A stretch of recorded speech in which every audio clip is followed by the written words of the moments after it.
최현욱 감독님 먼저 간단한 인사말부터 부탁드리겠습니다. 이 시사는 원래 분위기가 다 이런가요? 뜨거운 환영에 정말 몸둘 바를 모르겠습니다. 여러분 반갑습니다.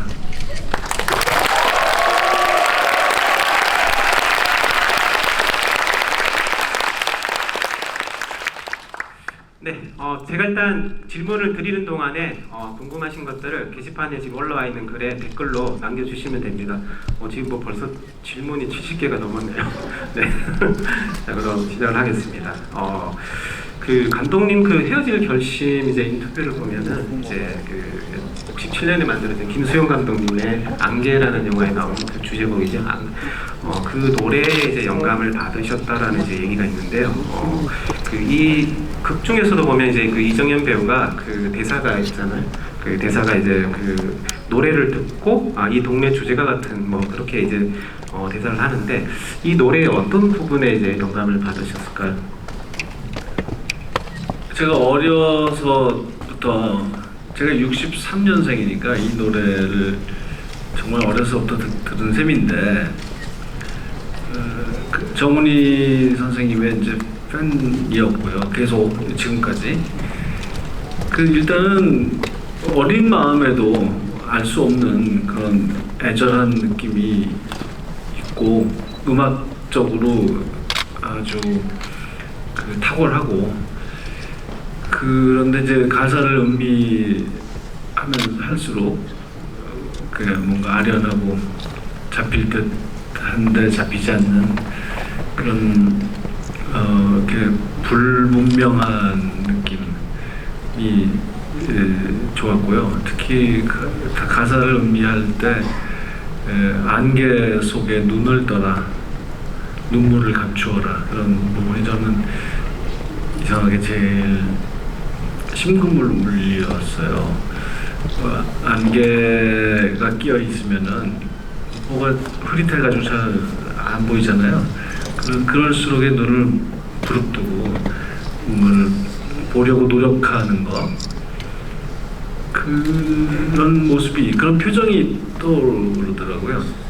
그래서 영화에 이렇게 뭔가 현실을 직시한다.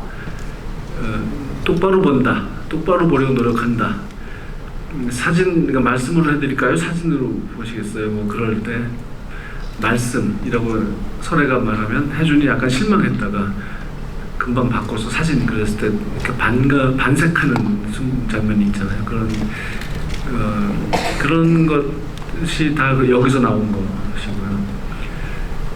그리고 그래서 이제 제가 인터뷰에서 얘기한 적이 있는데 송창식 선생님이 그러니까 트리폴리오도 이 곡을 불렀다는 것을 알았을 때 제가 이 영화를 만들 생각을 처음 하게 된 바로 딱 계기가 됐고 돌이켜 보면 이 안개라는 노래의 이 탄생은 김수용 감독님의 안개라는 영화 음악 주제가로서 만들어진 것이고 그것은 또 무진기행이라는 소설을 원작으로 하고 있고 김승호, 김수용 감독, 작곡가 이봉조 선생님 그리고 정훈이, 송창식 이런 한국의 현대 대중문화의 정말 천재적인 위대한 예술가들의 그 배경을 얻고 만든 영화다 이렇게 말씀드릴 수 있을 것 같습니다. 네. 그 김수용 감독님 이제 안개 이제 영화 말씀도 하셔가지고 거기 이제 등장하는 이제 무진이라는 이제 마을도 실제 하지 않는 공간인데 이번 헤어질 결심에도 이포라는 마을은 존재하지 않는 그런 곳이 혹시 그 작품하고의 어떤 뭔가 연관성이나 그런 부분들이 있을까요? 예, 그런 면도 있죠. 그것도 있고요. 그리고 실제로 영화를 만들려다 보면 안개가 이렇게 자욱하게 늘 끼어 있는 곳이다. 그런데 이런 영화에서 보신 것 같은 이런 바다가 있어야 되고 또 원자력 발전소가 있어야 되잖아요. 이런 모든 것을 다 갖춘 곳이 실제로는 없으니까 만들 수밖에 없었습니다. 네. 자, 그럼 익모인들 남기신 질문을 하나씩 드려보도록 하겠습니다. 네. 재밌는 녹차님이 질문 남겨주셨는데 박찬욱 감독님 좋은 영화 만들어주셔서 감사합니다. 네, 질문을 드리자면 설에는 어머니와 외조부 유고를 갖고 등산할 때 왜 단발 가발을 착용했는지 궁금합니다. 이 첫 번째 질문이고요. 두 번째는 혜진이라는 이름은 바다로 나아가서 이름을 지어진 것인지 궁금하고 설의 이름 유래는 어디에서 유래했는지 궁금하다고 질문 남겨주셨습니다. 가발은 중국 시절의 헤어스타일을 스스로 생각하면서 준비한, 그리고 설애가 2부에 들어서 가발을 여러 개 쓰는데요. 맨 2부에서 첫 등장할 때 철석이한테 맞으면서 첫 등장하는데 그때도 가발을 쓰고 있다 나중에 봤죠. 그리고 다른 장면들에서도 뒤에 배경에 좀 포커스는 나가 있지만 여러 개 가발이 항상 준비되어 있는 것을 볼 수 있는데, 그런 식으로 이렇게 여러 가지 모습으로 변신하는 그런 상태에 있는 설애입니다. 2부에서. 그렇기 때문에 어머니와 외할아버지 뼈가루를 뿌리러 가는 그런, 말하자면 설애로서는 역사적인 일생일대의 어떤 하나의 이벤트인데, 그것을 할 때 준비를 나름대로 한 것이죠. 그때 입은 옷, 이 아우터는 일부가 끝날 때 혜준이 등산할 때 입었던 그 옷을 설애 아파트에 와서 막 추궁할 때 그 계속 입고 온 건데 그걸 두고 갔거든요. 일부러 그런 건 아니지만. 그래서 혜준이 그 전화기는 바다에 버리라고 해놓고 떠나잖아요. 그리고 났을 때 설애가 혼자 남아서 그 옷을 이렇게 집어서 앉고 소파에 앉아요. 그걸 간직하고 있다가 호미산 갈 때 바로 그 옷을 입습니다. 그건 이제 뭐 자세히 봐야 알 수 있는, 우리끼리만 알아도 된다고 생각한, 그리고 우리 탕웨이 배우의 아이디어였고요. 그래서 그런 모든 것, 중국 시절의 머리 모양, 그리고 혜준의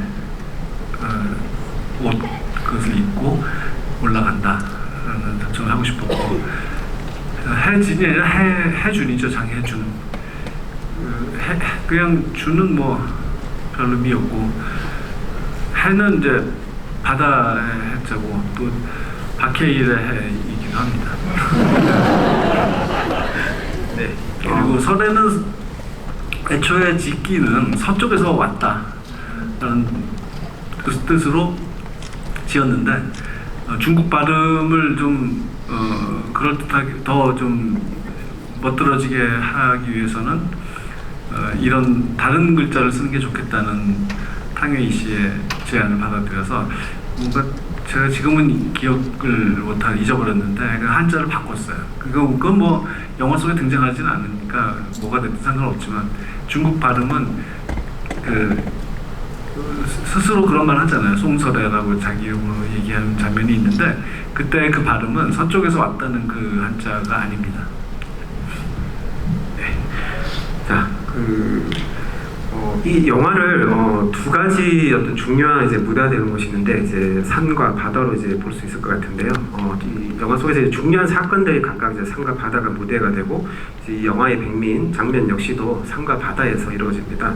그래서 이 탕웨이가 어머니 이제 병문안을 갔을 때 손에 든 책이 이제 산해경이라는 책으로 보이고, 그리고 이제 사용하는 공책의 어떤 표지도 어떤 산의 그림이고, 그리고 이제 집의 어떤 벽지는 산으로 볼 수도 있고, 뭐 그런 파도가 치는 어떤 그런 걸로 또 이렇게 보일 수도 있는데, 이런 구석에 대해서 감독님의 어떤 의도를 궁금한데. 산에서 시작된다, 그리고 바다에서 종결된다는 것은 트리트먼트가 작성되던 시기에 정석영 작가와 제가 만들어 놓았는데, 중간에 설애가 한국어를 하더라도 중국어의 그 흔적이 있는 문장 구조, 이런 것을 좀 써보자고 제안을 했다가 그것이 점점 발전해서 서경 작가가 산해경이라는 책을 가져왔어요. 그래서 그러니까 그걸 도입했어요. 그래서 개봉석, 그 외할아버지가 여기저기 떠돌아 다니면서 자기 고향, 그러니까 조선이죠. 자기 고향에서부터 또는 중국 만주나 뭐 여기 중국의 여기저기를 떠돌면서 들은 이야기들, 기이한 이야기들 또는 뭐 재밌는 이야기들을 덧붙여가면서, 원래 산해경이라는 책이 세상에 이상한 일들을 다 모아놓은 책인데 누구 한 사람이 지은 게 아니라 여러 사람이 덧붙인 이야기, 그렇게 해서 형성된 책이란 말이죠. 그래서 개봉석도 그런 식으로 자기 얘기를 덧붙여서 자기만의 이렇게 산해경을 가지고 있었다. 근데 그것이 유품으로 설애에게 전해졌고, 설애도 그것을 한국어 공부하는 셈치고 번역을, 그러니까 외할아버지 개봉석 본 산해경을 한글로 번역하면서 그림도 베껴 그리고 채색도 하고, 그래서 세상에 하나밖에 없는 또 송설에 본 산해경을 하나 갖고 있는 그런 설정이에요. 그래서 그것을 할머니들한테 읽어드리고, 벽에 도배하고 남은 벽지로 공책을 쌓아서 그런 커버를 갖춘 그런 공책을 가지고 있다. 그렇게 해서 산해경이라는 것이 산과 바다지만, 그래서 이 우주 전체를 상징하는 이름인데, 공교롭게도 산과 바다, 우리 이야기의 시작과 끝을 장식하는 그 배경이 된 장소를 뜻하기도 하니까, 그 산해경을 도입하면서 영화의 구조도 1부, 2부로 나누고, 1부 시작할 때 원래 편집 중간 단계까지는 그냥 검은 바탕에 자막이 떠요. 산이라고. 그러니까 왼쪽에는 한자로, 오른쪽에는 한글로. 그것도 2부가 시작될 때는 똑같이 바다 해자하고 그렇게 구성을 했었죠. 근데 그리고 그 나름대로 멋있었어요. 근데 어느 날 보니까 영화가 굉장히 긴데 1부가 끝나고 이제 바다라는 자막이 뜨면 관객 생각에, 아니 여태까지 영화 한 편 길이를 봤는데 이제 이만큼을 또 봐야 되나? 하는 공포가 엄습할 것 같아서, 근데 그렇게 되면 저는 정말 억울한 게 2부는 훨씬 짧거든요. 그래서 이거 안 되겠다라고 생각해서 그 자막은 다 뺐습니다. 그 천우희님이 남겨주신 질문인데요. 극 전개에서 이제 아이폰이나 애플워치, 에어팟 등의 전자기기를 활용하는 디테일들이 인상 깊었습니다.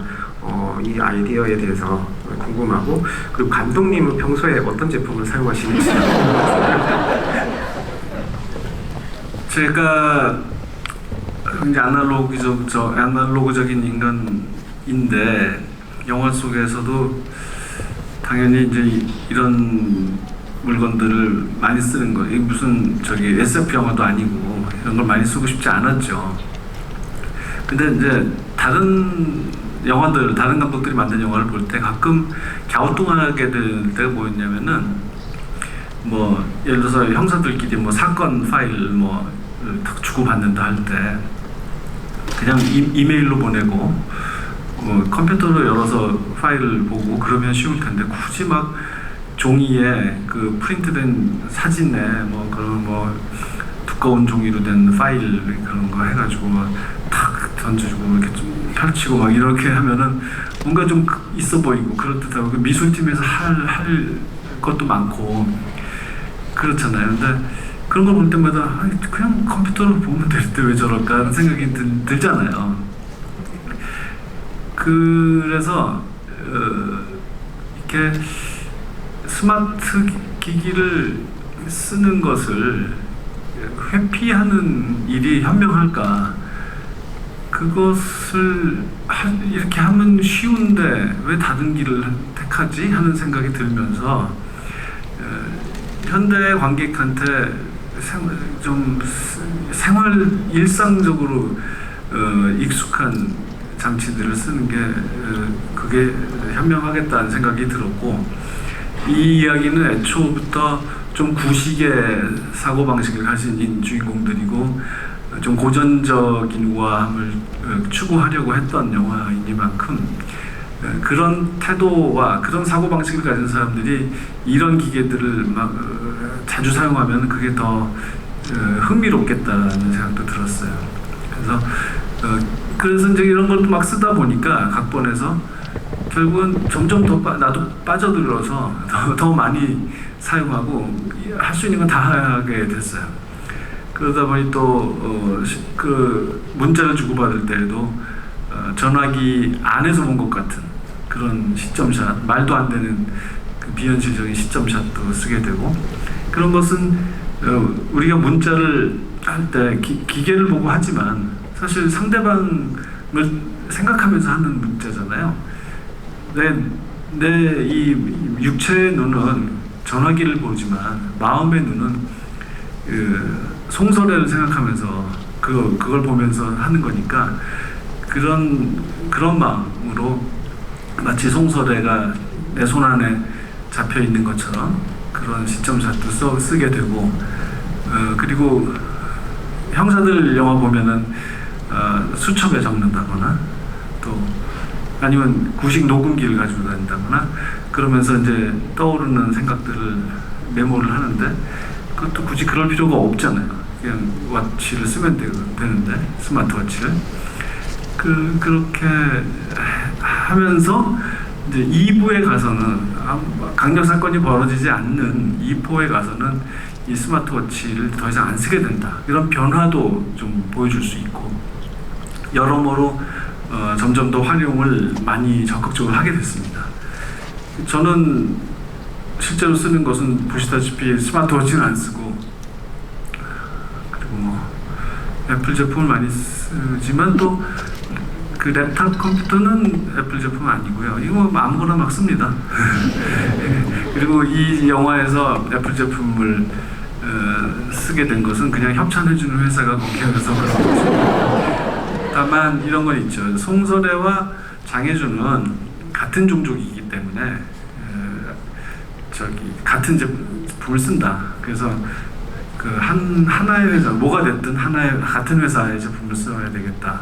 그래서 자동차도 사람들이 잘 안 보신 것 같은데 같은 또 소나타예요.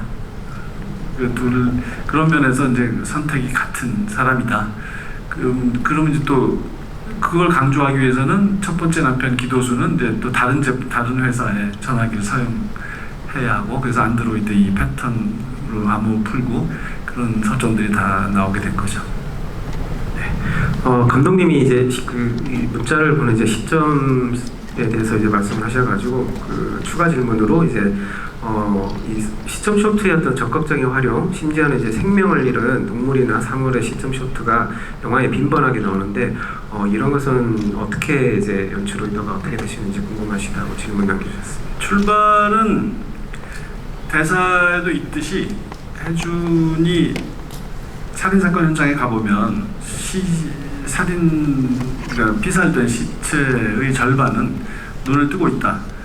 그래서 그 눈과 대면할 때마다 저 눈이 마지막으로 보았을 범인을 꼭 잡아주겠다는 다짐을 한다라는 데서 시작된 거죠. 그래서 죽은 사람의 눈을 회피하지 않고 똑바로 보려고 노력하는 혜준, 그가 그렇게 저 눈 속에 뭐가 담겨 있을까 라고 생각하는 그 표정, 이런 것들을 제대로 보여주기 위해서는 결국은 죽은 사람의 시점샷을 써야 되겠구나 생각을 하게 됐고, 그러다 보니 이제 점점 더 그 아까 말씀드린 스마트폰 안에서 본 시점샷 같이 이렇게 말 안 되는 시점샷들을 몇 번이고 쓰게 되다 보니 점점 더 확장하게 되더라고요.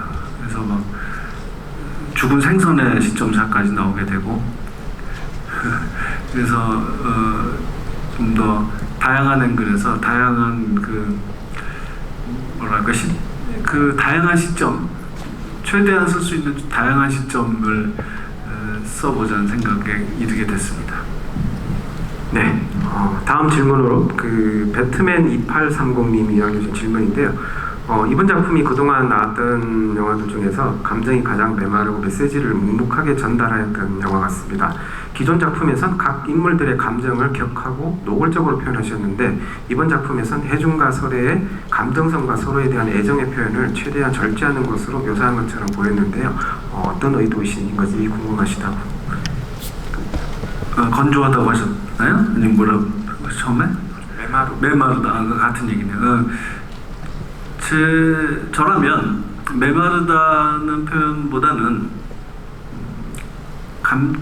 감추어진이라고 표현하고 싶어요.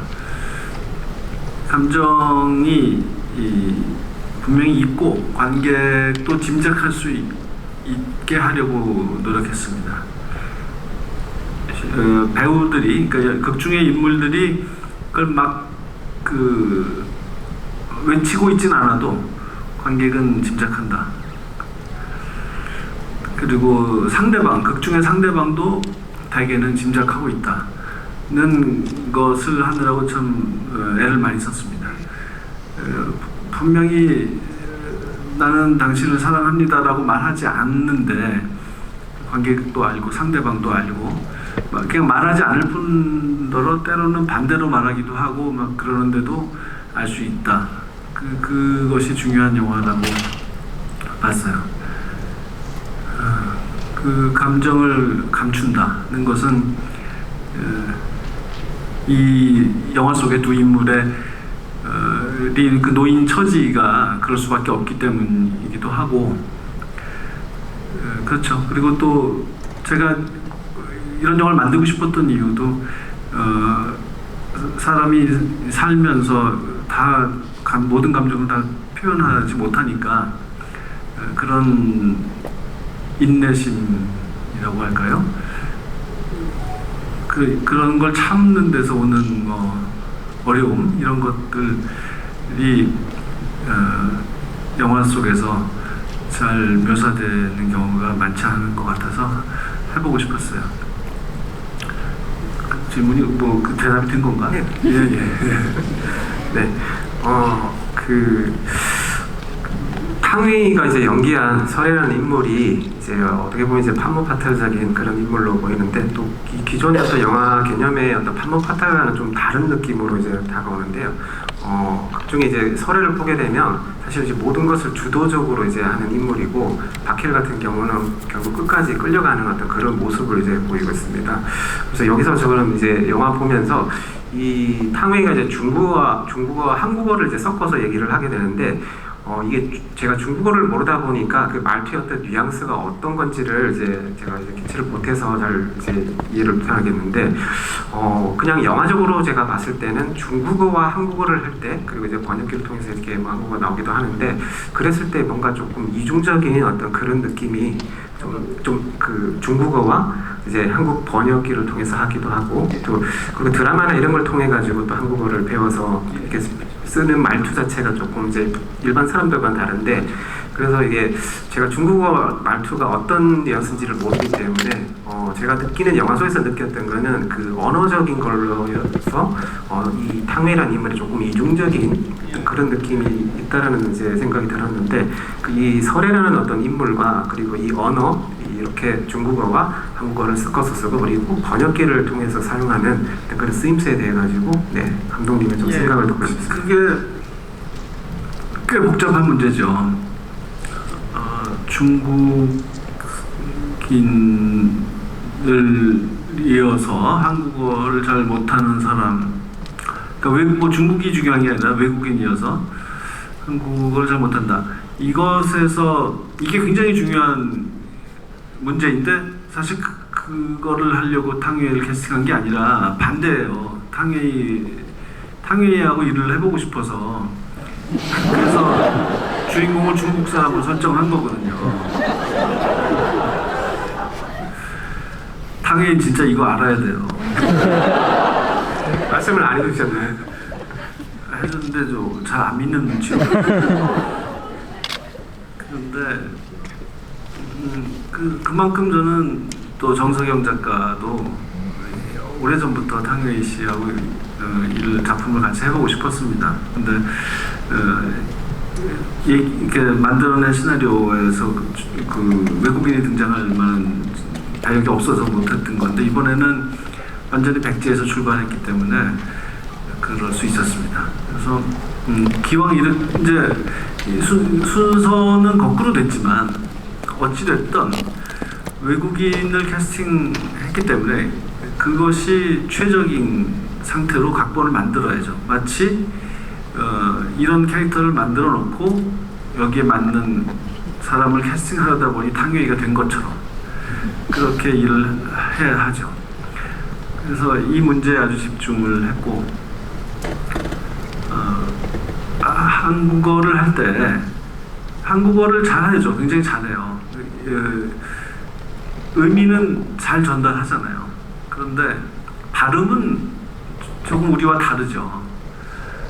근데 여기서 중요한 포인트는 억양은 훌륭해야 된다. 그것이 저의 포인트였어요.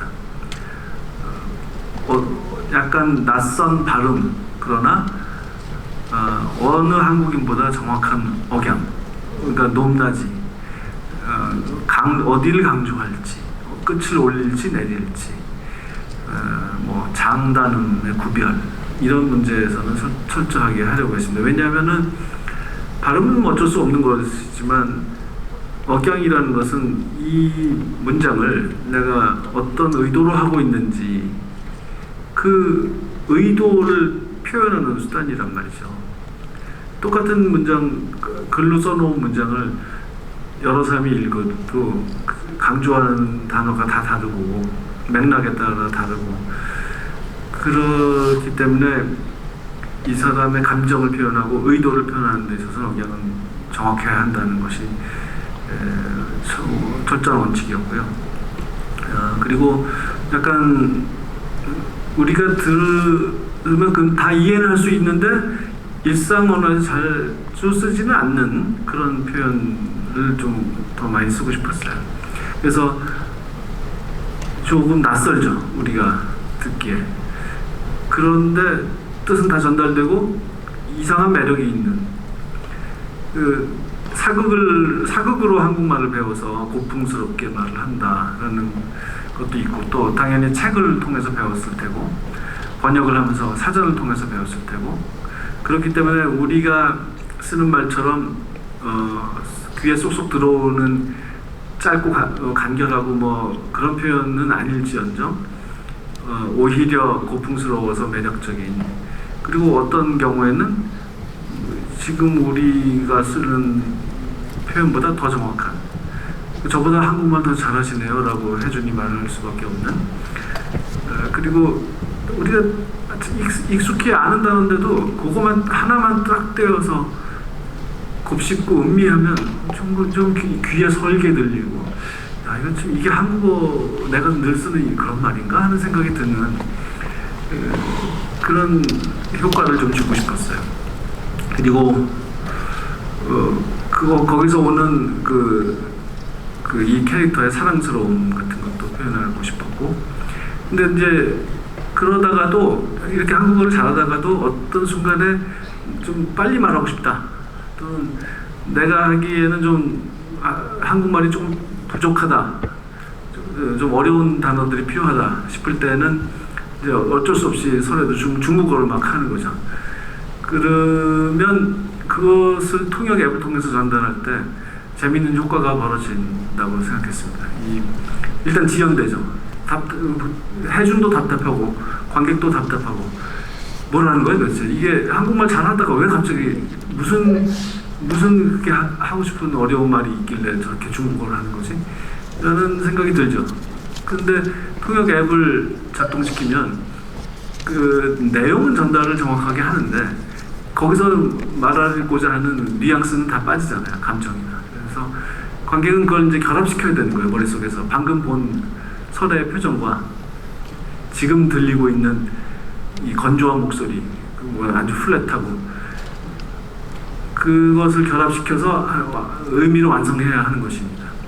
그런 능동적인 영화 관람의 경험이 될 수 있다. 그것은 그 사랑하는 사이에서도 항상 또는 이 모든 인간관계에서도 그 커뮤니케이션이 즉각 완벽할 수도 있지만 때로는 여러 가지 생각해야 되잖아요. 그 머릿속에서 많이 생각을 하면서 들어야 진의가 전달이 될 때가 있잖아요. 그런 경험을 하게 하는 것이기도 합니다. 예. 그 번역기 얘기가 나와가지고 질문 중에 이제 톰파님이 남겨주신 질문인데요. 그 설의 중국어를 번역해주는 번역기의 목소리가 초반에 남자 목소리에서 후반에는 여자의 목소리로 바뀌게 되는데 이렇게 바뀌게 되는 어떤 이유가 있을까요? 라고 질문을 남겨주셨습니다.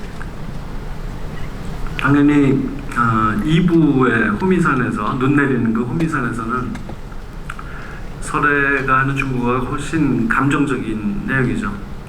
거의 사랑 고백이고요. 그렇기 때문에 여자 목소리는 그 순간을 위해서 아껴뒀습니다.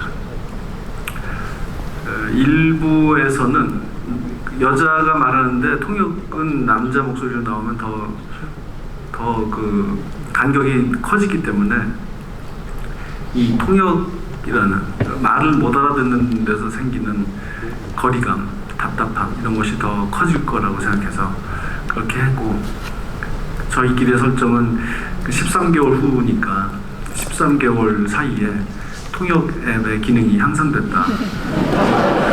새로운 버전이 나와서 남녀 목소리를 선택할 수 있게 됐다. 좀 더 지나면 뭐 늙은 사람, 어린아이도 선택할 수 있고 이렇게 되겠죠. 하카벨님이 남겨주신 질문인데요. 그 영화를 본 뒤 내 마음은 붕괴되셨다고 네, 소감을 남겨주셨는데요. 네, 그리고 N차 결심을 하였습니다. 마침내라고. 네. 그 극중에서 이제 신발끈을 묶는 장면이 2번 나오는데 무언가에 대한 결심을 다짐하는 것이 느껴졌는데 감독님께서 이제 의도하신 부분이실까요? 라고 질문을 남겨주셨습니다. 예, 맞습니다. 신을 끈을 신이 중요하잖아요. 이 영화에서 해준의 신은 물론 설에도 2부에 가서 높은 굽을 신는 변화가 있지만 특히 해준은 자기가 시민에게 봉사하는 그런 서비스하는 공무원 신분이다라는 그런 의식이 확고한 사람이고, 그래서 시민에게 친절해야 된다. 그 시민에 대한 예의로서 넥타이를 매야 한다. 나는 공무원이다. 이렇게 생각하지만 그래도 범인 잡으려면 뛰어다녀야 되니까 운동화를 신고, 근데 운동화도 아무거나 신으면 무례한 거라서 검정 운동화를 그나마 신고 그러던 사람인데 이 포에 와서는 뭐 뛸 일이 없어. 자기 말대로 뛸 일이 없어서요. 그냥 구두를 신고 다니죠. 그런데 두 번째 살인 사건이 또 나니까 이제 다시 운동화를 꺼내서 신게 되는 거고요. 그럴 때 끈이 풀려 있는 것을 다시 이제 묶는다는 것이 설에는 사라졌고, 그런데 죽었는지 어떤지 알 수 없지만 적어도 죽었다는 증거는 없고, 그러니까 어떻게든 찾겠다라는 결의를 하면서 넥타이는 풀고 이제 공무원스러운 그것의 상징이라고 할 수 있는 넥타이는 풀고 운동화 끈은 질끈 묶고 애타게 찾아 나서는 것이죠. 아마도 해주는 죽을 때까지 그런 상태로 여기저기 방황할 수밖에 없는 그런 운명이 예감되는 그런 행동입니다. 네. 다음 질문은 이제 좀 많은 분들이 좀 궁금해하시는 이제 질문인데 그 푸르메님이 남겨주셨습니다. 지독한 사랑 이야기 너무 잘 봤습니다. 저 폰을 바다에 버려와 같은 대사가 그 어떤 로맨틱한 대사보다도 더 깊고 의미심장하게 다가옵니다. 설에는 해주를 만나러 올 때 이미 마지막을 결심하고 온 것일까요?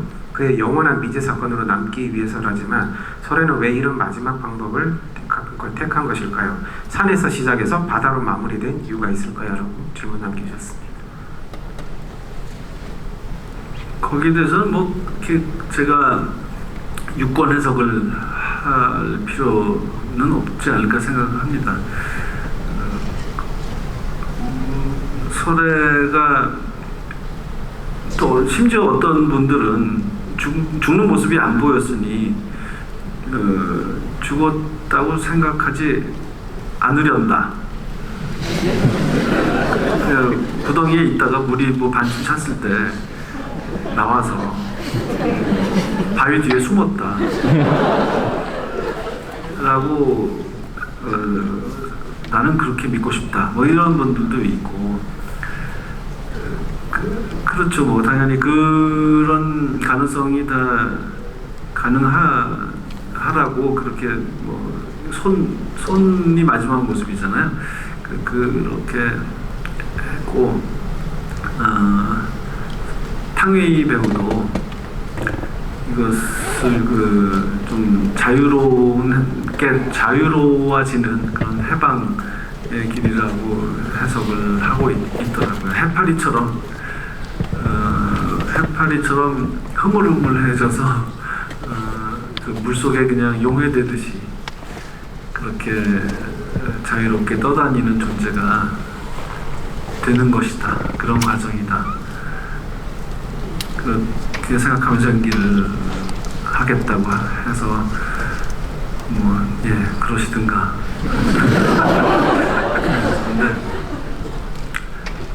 그리고 언제 그런 결심을 했는지는 이포에 갈 때 뭐 그랬을 수도 있다고 생각해. 두 번째 살인을 해야 했을 때, 두 번째 남편을 죽여야 했을 때 그런 결심을 했다고 본 게 상식적으로 그렇겠죠, 아마.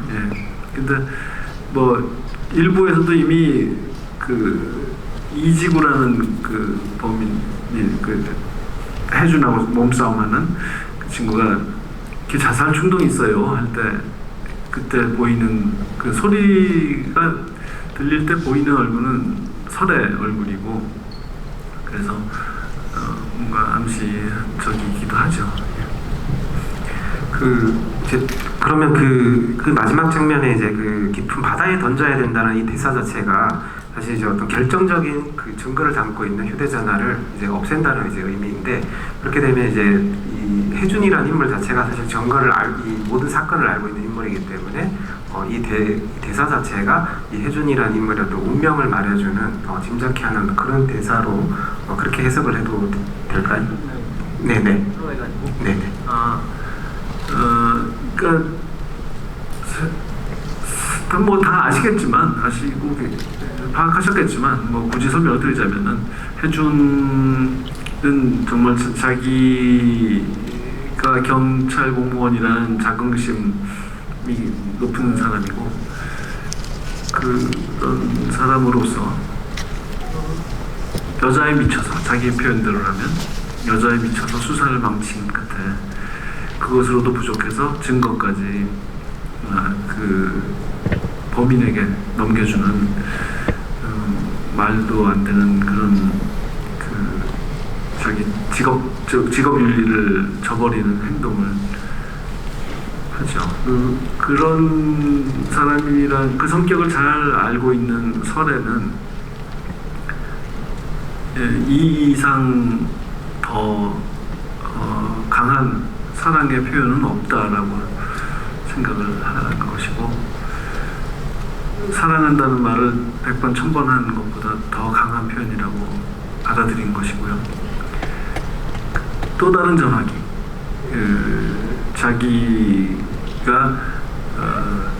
해준의 말을 녹음한, 그러니까 바로 그 해준이 전화기를 버리라고 말한 그것이 녹음된 파일이 들어있는 그 전화기를 또 바다에 버리라고 이번엔 반대로 돌려주는, 그 말을 돌려주는 거죠. 그것이 또 나름의 설애의 사랑의 표현인 것이고요. 어떻게 잘못 생각하면 제가 걱정했던 건 하나는 이런 거예요.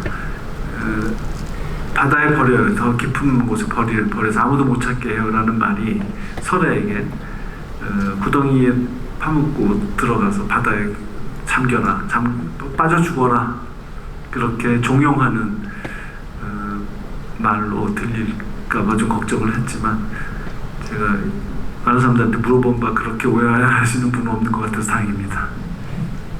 네, 그 휴대전화 이제 뭐 바다에 이제 뭐 던지는 이제 얘기가 나와서 혹시 그 이 장면이 혹시 이제 그 비스콘티 감독의 그 베니스에서의 죽음 그 마지막 장면에 혹시 그런 그 마지막 장면을 혹시 박찬욱 감독님의 어떤 다른 방식으로 좀 표현을 보신 건지. 네네, 그 마지막 장면에서 거기 전화를 던지는 건 아니고 이제 모습이 이제 파도를 이제 이렇게 손짓을 하는데 그게 사진에 찍힌 모습이랑 이제 거의 똑같아가지고 진짜 질문이었어요. 이야, 이거 정말 신기하네요.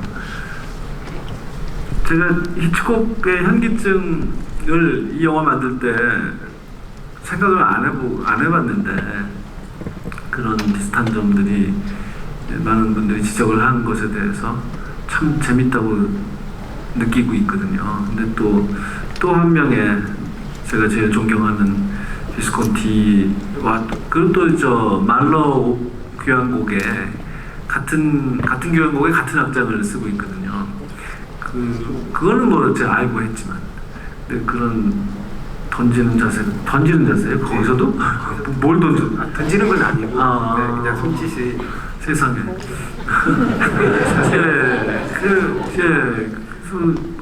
물론 2번이나 본 영화인데 뭐가 머릿속에 지금은 기억 안 나지만 머릿속에 있었나 보네요. 사실 말러 경곡의 그 악장을 쓰는 것 때문에 참 고민을 정말 많이 했어요, 우리 음악 감독하고. 그 베니스에서 죽다 해서 이 교향곡의 이 악장이 너무 인상적으로 사용돼서 정말 뭐라고 할까, 클래시컬 음악이 영화에 사용된 제일 대표적인 그 2001 오디세이에서 리하트 슈트라우스 곡이 그거나 맞먹을 정도로 유명한 사용이잖아요. 그래서 이 곡만큼 안 쓰고 싶었거든요. 근데 이 영화 속에서 필요한 여러 가지 조건이 있었는데 그걸 다 충족시키는 곡이 아무리 찾아봐도 정말 별의별 곡을 다 들어봤는데도 이만한 게 없더라고요. 그래서 눈물을 먹고 썼어요. 쓰면서 아니 뭐 말러 5번의 5악자는 정말 비스콘티가 독점한 것도 아니고 무슨 그런 못 쓴 다른 영화는 쓰지 말란 법이 있어? 막 이러면서 그냥 강행했습니다. 근데 또 다른 유사점이 발견될 줄이야. 정말 도망가기 힘드네요. 네. 댓글 룩스님이 남겨주신 질문인데요. 영화에서 돌산이 자주 등장하는데 마지막에 이제 설애가 죽을 때 보면 이제 그 모래들이 이렇게 산처럼 보이는 모래산이 등장을 하는데 혹시 이게 어떤 의미하는 바가 있을까요? 라고 질문을 남겨주셨습니다. 예, 산에서 첫 사건이 벌어지고 그 사건을 매개로 해서 두 주인공이 만나게 되죠. 그리고 바다에서 마무리될 때 그 장소를 찾아다닐 때 해가 지는 쪽으로 그러니까 바다로 해가 져야 되기 때문에 당연히 서해안을 찾아야 되는데 자꾸 그 동해안의 그 산처럼 생긴 바위가 머릿속을 떠나질 않더라고요. 이걸 어떻게든지 좀 사용을 하고 싶은 거예요. 이 바다지만 산의 기억을 떠올리게 하는 그 산처럼 생긴 바위, 거기에 또 소나무도 이렇게 나 있고 영락없이 그 산을 떠올리게 하죠. 그런 이미지죠. 이게 무슨 축소된 산, 산해경에 묘사된 그림 같은 산, 그러니까 수석과 분재 그런 느낌의 그 바위를 꼭 쓰고 싶었어요. 그래서 동해안에서도 찍고 서해안에서도 찍고 그래서 한 장소인 것처럼 합쳤고요. 그것의 연장선상에서 모래를 파서 구덩이를 만들 때 쌓아 올린 그 모래 더미도 산 모양으로 해서 그렇게 영화가 시작됐던 그 산이 무너지면서 붕괴되면 글자 그대로 붕괴되면서 쓸려나가고 구덩이를 메워서 거기가 바다가 되어버리는 그런 과정을 형상화하고 싶었습니다. 네. 김푸푸님이 남겨주신 질문입니다. 감독님 영화 너무 좋아서 소리를 지를 뻔했습니다. 마지막 파도소리의 여운이며 오늘의 비오는 날씨와도 너무나 잘 어울리는 영화인데요. 극중 2포의 배경에 원전 이야기를 넣으신 이유가 있을까요? 라고 질문 남겨주셨습니다. 원래는 촬영까지 했다가 편집해서 시간 관계상 줄인 장면이 2부의 맨 첫 장면인데요. 혜준이 너무 사건도 없고 무료해서 낚시를 하고 있어요. 바다 낚시. 조그만 배 빌려가지고 그때 아들에게서 전화가 걸려오고 아들하고 통화하면서 여기는 너무 일이 없다는 얘기를 합니다. 원전이라는 너무나 강력한 위험이 있어서 그런가 여기는 강력 사건이 안 일어나 이런 얘기를 합니다. 이게 일부 그러니까 영화의 맨 처음에 배우들이 등장하기도 전에 들리는 목소리가 있잖아요. 요즘 살인 사건이 좀 뜸하네. 날씨가 좋아서 그런가? 이런 식으로 해준 나름의 그 가설이에요. 그럼 그 대사에서 알 수 있듯이 이포라는 곳은 강력 사건도 안 벌어지고 자라 절도 사건이 아주 큰 사건인 정도의 평화로운 곳인데 거기에 도살이 그 한복판에 위치하고 있는 것은 원자력 발전소인 것이죠. 그것이 잊을만 하면 언급되거나 배경으로 등장을 합니다. 그리고 그것을 관리하고 제어하는 일을 하고 있는 사람이 이정현 연기하는 안정환이죠. 그 사람은 위험을 관리하고 안전을 책임지는. 그래서 늘 예민하게 촉각을 곤두세우고 위험 요소가 어디 그런 징후가 어디서 발생했는가를 항상 예민하게 관찰하고 있죠. 그것이 해준과 어떤 연결점도 있을 수 있고 또 어떤 면에서는 또 아주 상반된 성격, 아주 이과적이고 모든 걸 계산하고 분석하는 그런 면에서 그래서 이 정한이라는 캐릭터를 좀 레이어를 좀 만들 수 있는 그런 설정이라는 생각도 들었고 여러 가지 죽음 뭐 이런 그런데 또 정한은 굉장히 자기 일에 자부심을 갖고 있는 남편처럼 자기 분야의 또 에이스예요. 그래서 원전 공포는 근거 없다라고 주장하는데 되게 신경질적이고 그 문제에 있어서 그것은 역설적으로 그 문제가 되게 뭐랄까 아주 마음을 놓을 문제는 아니라는 느낌도 주죠.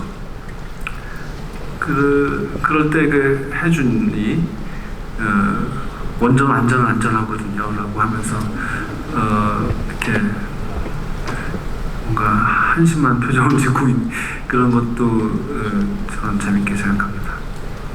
네, 그 감독님이 정한 캐릭터를 이제 말씀을 하셔가지고 질문을 이제 될 텐데 그 영화 후반에 보면 이제 그 이정현 배우가 연기한 정한이 준이라는 남자가 이제 떠나는 장면이 나오는데요.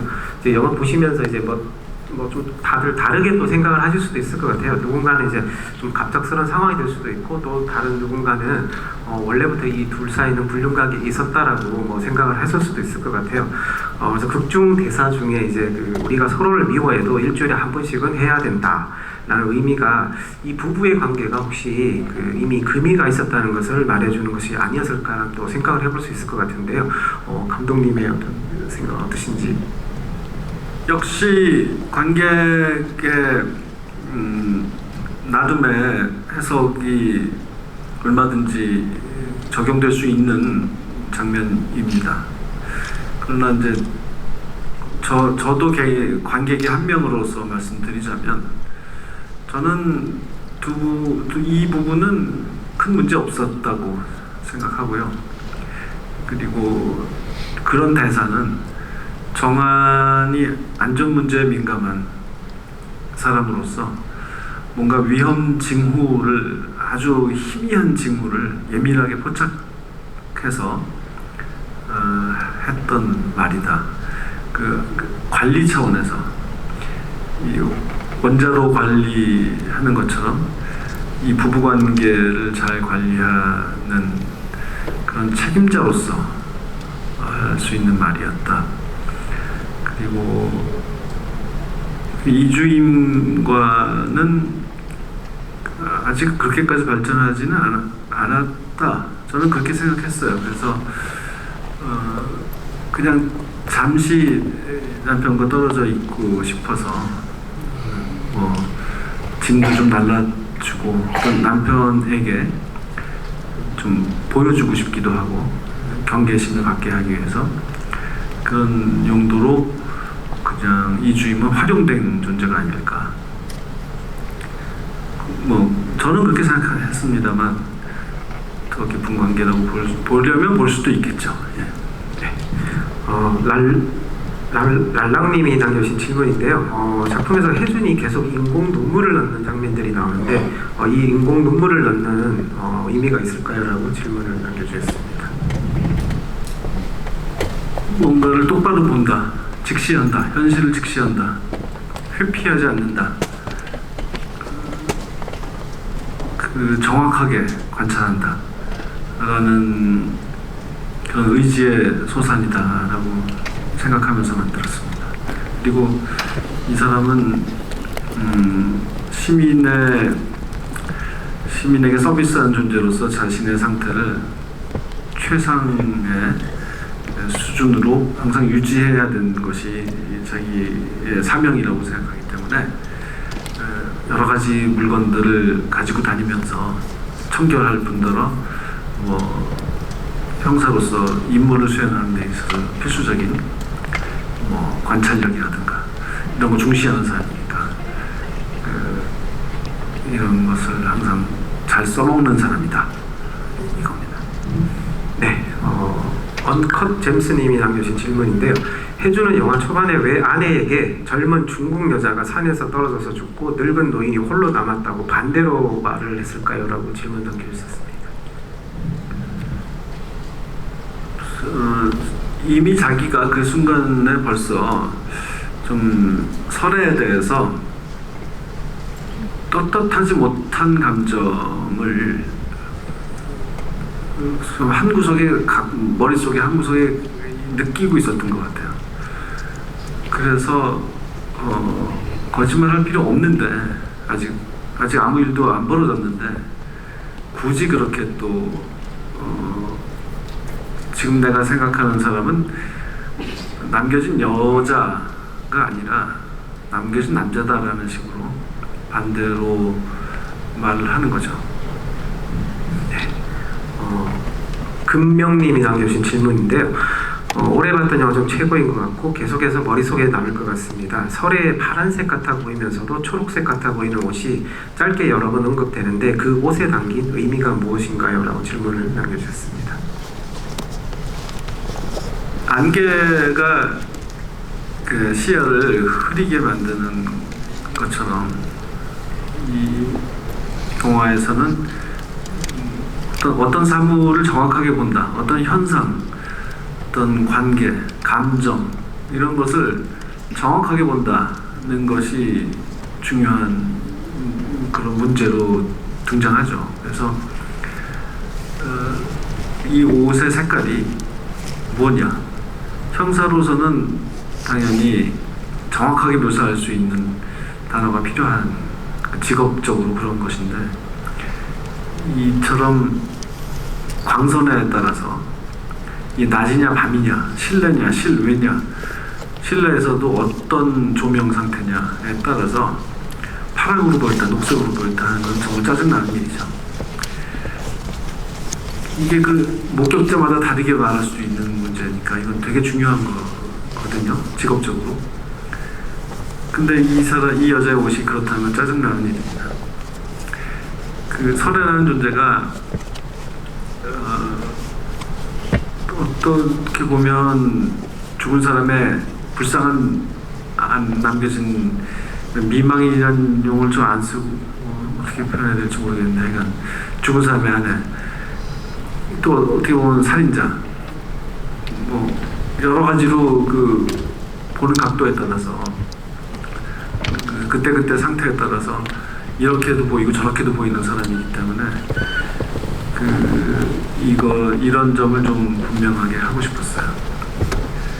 불분명하다는 점을 분명하게 하고 싶었어요. 그래서 실제로 의상을 파란색으로도 만들고 녹색으로도 만들어서 막 번갈아 가면서 입혔습니다. 네, 이제 시간이 다 돼가지고 마지막 이제 질문을 드리도록 하겠습니다. 유비님이 남겨주신 질문인데요. 영화 속에서 자라나 석류처럼 건강식품이 잘 언급이 되는데 이런 것들은 어떤 선정 기준이 있으셨는지 이유가 무엇인지 궁금하시다고 이제 질문 남겨주셨습니다.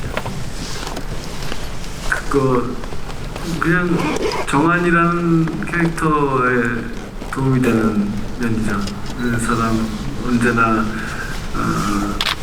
신경 쓰고 있고 뭔가 해결 방법을 찾아야 되는 직성이 풀리는 사람이고 그래서 여러 가지 정보를 많이 갖고 있는 사람. 예, 그래서 남편을 잘 원자로 관리하듯이 관리하는 사람.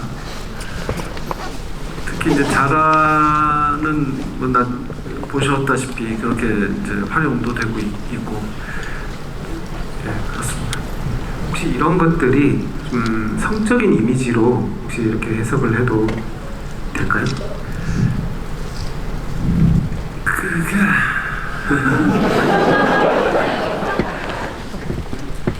예를 들면은 그 초밥을 먹을 때 그 물고기 모양 그 튜브에 드는 간장을 이렇게 짠다 그런 클로즈업 그런 것도 그렇고 영화를 만들면서 이렇게 말씀드릴게요. 그런 식의 해석이 나올 수도 있겠구나는 생각을 했습니다. 네, 초밥 얘기가 나서 요거 하나만 더 여쭙겠습니다. 좀 재밌는 질문을 남겨주셔가지고 극 중에 그 시마스시 도시락이 굉장히 호화스럽고 맛있어 보였는데 실제 그 시마스시 도시락을 검색해 보니 영화는 좀 많이 달랐다라고 훨씬 저렴한 느낌이 들었다라고 했는데 혹시 그 스시 브랜드가 협찬인지 아니면 소품으로 제작을 한 것인지 궁금하시다고. 제가 좀 어리석어서 이런 이름의 스시집이 실제로 있는 줄은 몰랐어요. 알았으면 다른 이름을 했을 텐데 사실 그렇게 많은 스시집 중에 시마스시가 그게 섬이라는 뜻의 섬도자를 쓰는 일본 발음이 시마인데 그런 섬이라는 이름을 가진 스시집이 좀 있을 법하잖아요, 당연히. 근데 왜 그 생각을 못했는지 모르겠어요. 그래서 로고 디자인도 다 새로 한 거고요. 전혀 그 실제 존재하는 프랜차이즈 스시집 생각은 전혀 못했습니다. 네. 자, 시간이 이게 다 돼가지고 지금 뭐 질문 남겨주신 게 뭐 정보 합치면 한 250개, 260개 정도 되는데 그래서 뭐 1시간 정도로 이렇게 할 수가 이제 없는 질문들이기 때문에 이렇게 다음에 또 기회가 된다면 그렇게 궁금한 것들을 풀어보는 좀 시간들이 있었으면 좋겠습니다. 자, 그럼 박찬욱 감독님, 마지막 인상 발전해 주시겠습니까? 예, 생각보다 영화가 좀 웃기고 가볍지 않아요? 너무 막 무겁고 막 심각하지 않죠? 소리가 왜 이렇게 다시 한번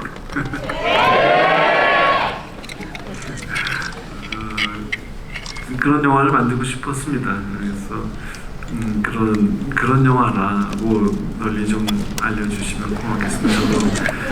뭐 1000만까지는 몰라도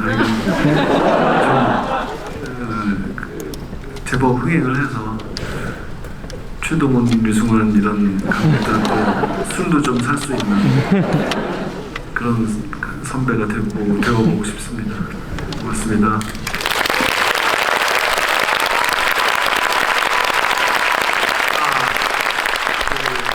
이렇게까지 해주셔서 감사드리고요. 아까 질문하신 분은 여기 나와서요 엽서 꼭 챙겨가시기 바랍니다.